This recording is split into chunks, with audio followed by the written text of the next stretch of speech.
how to adjust brightness and contrast in Capcut. In order to adjust brightness and contrast in Capcut, you could follow these steps based on the version you're using. So what you want to do is, first thing first, open the Capcut app, import the video that you wish to adjust brightness and contrast. As you do this, go to the home page, select new video and insert the video that you wish to adjust the brightness for.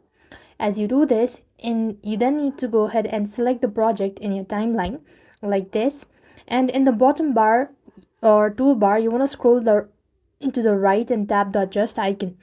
So you just want to scroll to the right and adjust, select that out.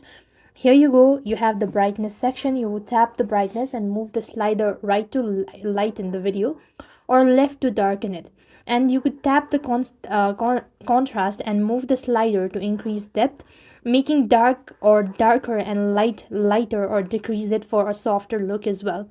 And that's how you're going to tap the check mark to apply the change to your clip.